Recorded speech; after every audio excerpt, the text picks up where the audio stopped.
here's a little grievance. We do our grievance line at the end of the 8 o'clock hour, and some of those things kind of carry over into the 9. Remember back in the SEC media days, and everybody in the national media was criticizing Greg Sankey for handing out packets about the difficulty of the strength of schedule of the SEC and why we don't need to go to 9 games and all this, right? Well, listen to this. Here we are we're halfway through the college football season. So we now know who belongs in the rankings and who doesn't, who should be rankable kind of thing. We've played enough football. End of the month, the first college football playoff committee rankings will be out, but so current SEC teams that are ranked in the top 11 in the country still have 18 head-to-head matchups with top 25 teams to go the rest of the way, right? A&M has 3, all on the road. Ole Miss has 2 head-to-head matchups with top 25 teams. Alabama has 3. Georgia has 3. LSU has 4, including this week at Vanderbilt. Tennessee has 3. Texas, of course, is trying to climb their way back into that top 11 conversation. They have 3, Vanderbilt, Georgia, and A&M. Ohio State, Indiana, and Miami, meanwhile, have 0 games remaining on their schedule against top 25 teams. Not one. And there's nothing you can do about that, but this is why the SEC, for those who criticize Greg Sankey for making the correct argument that our schedule is more difficult, our path to the playoff is more challenging, it's indisputable, y'all. Ohio State and Indiana in the Big Ten do not play another ranked team the rest of the season. Miami has 0 left. The SEC teams that are ranked in the top 11 that are going to be jockeying for playoff contention have 18. So one is not like the other. And those in the Big Ten, the honks, and others who tried to claim that it is the same are wrong. Or at least is there an argument to be made? I don't have one. Those are just the numbers. The current teams in the SEC's top 11 have 18 head-to-head matchups with top 25 teams. Ohio State, Indiana, Miami have 0. Not one. And I would highly doubt those rankings are going to change much. Like which Big Ten team is all of a sudden going to come out of the woodwork and be ranked here, and certainly not in the top 11, which is where all these SEC teams are. I mean, we're talking about A&M, Ole Miss, Alabama, Georgia, LSU, Tennessee. Hopefully Texas at some point, or potentially. If USC beats Notre Dame this week, they'll be there. So it's also a misnomer to say top 25 teams. These are top 11 matchups. No, that's fair. I mean, it's so, and the Big Ten's going to hang their hat on is they have the number 1, number 3 team in the country, and they've won the last 2 national championships. I'm just telling you, that's what they're going to hang their hat on. You're right, from a parity standpoint of the league. Look at how good when you look at the bottom half and there's 18 teams in the Big Ten, there's bad teams. There's much more bad teams. Ohio State does not play Indiana in the regular season. No, they don't. They would meet in the conference title game.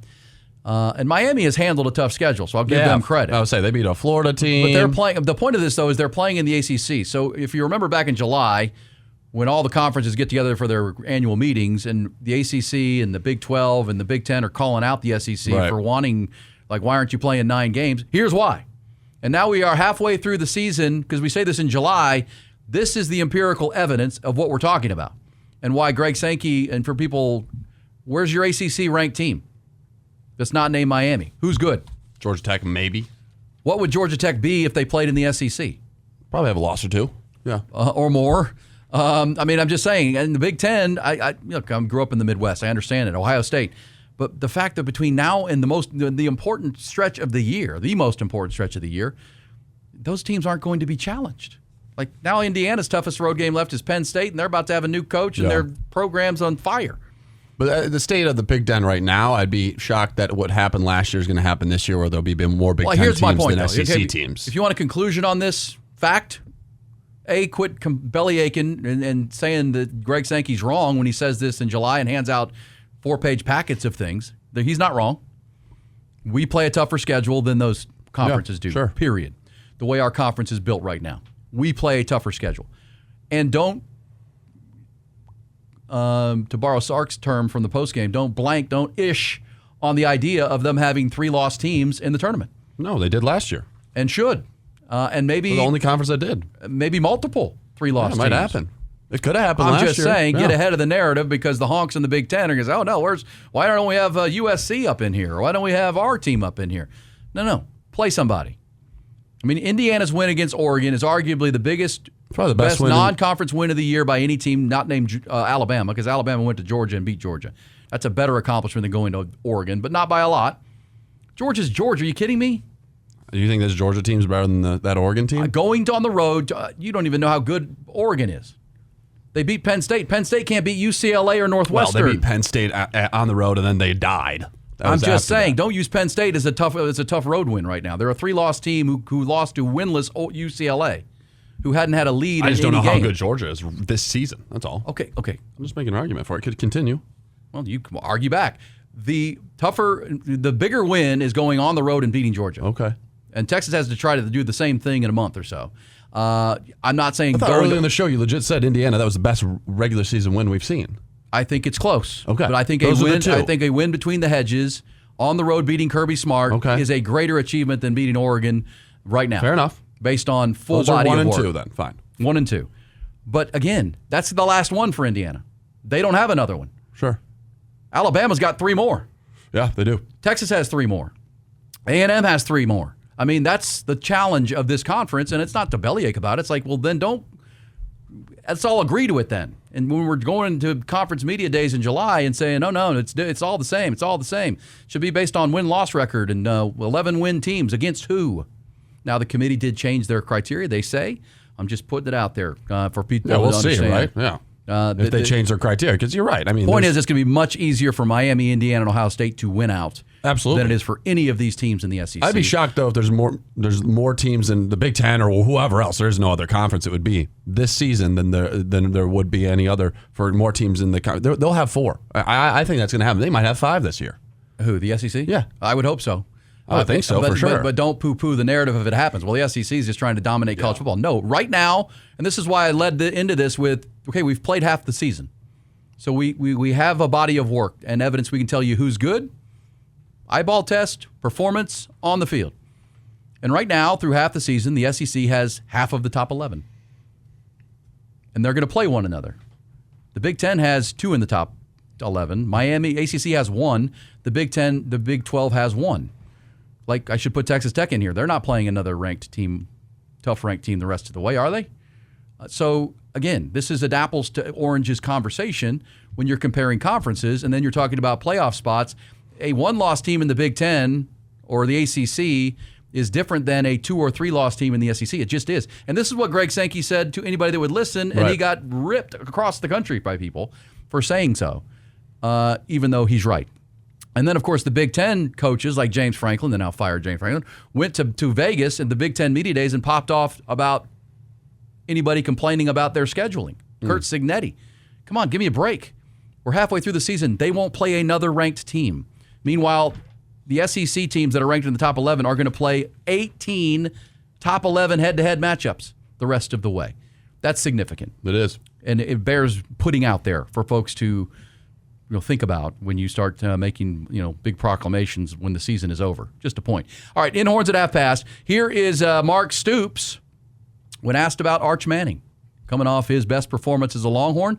Didn't light up the stat page, but boy, the efficiency, the play he made against Oklahoma, the plays to lead Texas to a 23-6 win. Here is Mark Stoops. Arch is you see a very, very good football player that's getting better, each and every game, more comfortable, but a guy that just really will wow you, with certain plays. I think simple things. I mean, you watch this last game, and I want to say it was a 4-point game backed up. Oklahoma got great pressure on him. He evades the pressure and throws a strike. He did that time and time again. Then, on the first touchdown pass, in the pocket, didn't move, had a good, clean pocket, delivers a touchdown pass, so he's one of those guys that can make all the throws, in rhythm and on time or, buying time, because he's a good athlete and he throws very good on the run.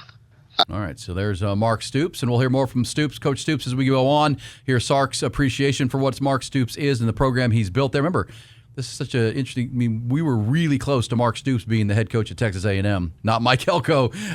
He was on the tarmac to take that job. But I wanted to hear Sark, his Monday press conference, his assessment of Arch and how he continues to stay even-keeled and develop as the leader of this Texas offense. I think one thing that Arch has done, he's been very even-keeled in he's continued to work at his craft. And I think that, last week he had a ton of third down conversions, and he used his legs on one. I think he had 7 other completions on third downs for conversions to a variety of different people. Not all of them were on schedule. There were some off schedule, and that's a strength of his. His ability to use his feet, use his legs, and still throw well on the run. I thought what he's doing better is keeping his eyes up and keeping his vision up, and it's hard as a quarterback when you're getting hit. It's hard to not look at who might be coming to hit you, but I think he has really improved at that. And, all right, so then he went in to tell the exact same story of the same play we talked about yesterday on third and 7 from the 8-yard line in a 4-point game. And both Mark Stoops and Sark, we did on Monday, that's the best throw Arch has made. That's the best play Arch has made at Texas. If that continues to evolve, Texas is going to be a tough out with the defense that they play. But again, that's more with Sark. We'll hear him, talk about this. But the scramble drill that he just mentioned, I got to give my credit to my buddy Rod Babers over at On Texas Football, my former co-host. He put these numbers together. Arch Manning on the scramble drill, and I said this yesterday, that scramble drill play, once the original play breaks down and he's rolling left or right, that's going to become a staple of this Texas offense. It really is, because the numbers just tell you it has to be, because he's really good at it. And I go back to the Ohio State game where he did that a lot, but he just was inaccurate with the throws when he did roll. And now they've worked with him on keeping his feet under him and getting his shoulders square and all those things that keep a straight, good pass. Well, this year, against the Power 5, Power 4 teams he's faced, Manning has averaged nearly 11 yards per pass completion on the scramble drill, which is a big number. That's a first down. He's also averaging 9 yards per rush on scramble drill. Texas generates a first down on 45% of his plays once he evades the pocket. That's going to become something they work on and make a staple, and the receivers will work with him, because once you start rolling, it becomes like backyard football. But you don't want everybody running to the same place. You got to kind of, okay, what's the plan here? I'm going short, you go middle, I'll go long, and Arch can get better at that, like you did in the backyard when you were all-time football, all-time quarterback. Remember that when you had the all-time quarterback? All right, so there's Horns at half past. Don't get it wrong, folks. The SEC is the best conference, and they're about to show it off. But they're going to beat each other up on their way to it, and I think it needs to be announced before it starts happening.